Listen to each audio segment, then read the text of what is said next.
আসসালামু আলাইকুম প্রিয় দেশবাসী।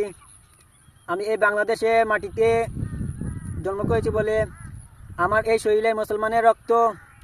আজ এই পাকিস্তান এই ইন্ডিয়া যে সংসদে যে যুদ্ধ হয়েছে, মুসলমান হিসাবে আমি এই পাকিস্তানের পক্ষে 1971 সালে তারাও আমাদের এই দেশের সাথে যুদ্ধ করেছি।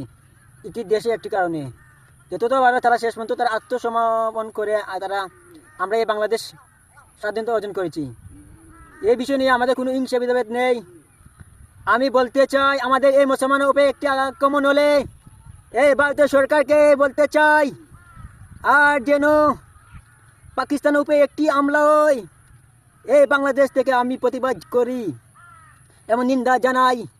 এই নরেন্দ্র মোদী আর যেন এই একটি বুলেট এই পাকিস্তানের উপরে আক্রমণ হয়, আমরা বাংলার মুসলমান একজুট হয়ে আপনাদের সাথে যুদ্ধ ঘোষণা করব। আর আমি আমার দেশবাসীকে জানাই, হিংসা বিদ্বেষ ছেড়ে রাজনীতিক ছেড়ে এই ইন্ডিয়ার সাথে আমাদের কোনো আপোষ নেই, ইন্ডিয়ার সাথে আমাদের কোনো সম্পর্ক নেই। কারণ তারা আমাদের এই মুসলমান ভাইদেরকে মারছে, এই ইন্ডিয়াতে মসজিদ ভেঙে চুরমার করছে, আমাদের মুসলমানের উপর জুলুম অত্যাচার করছে। আমরা কীভাবে ইন্ডিয়ার আমাদের প্রতিবেশী দেশ হলেও কী হবে, তারা আমাদের বন্ধু নয়, তারা আমাদের শত্রু।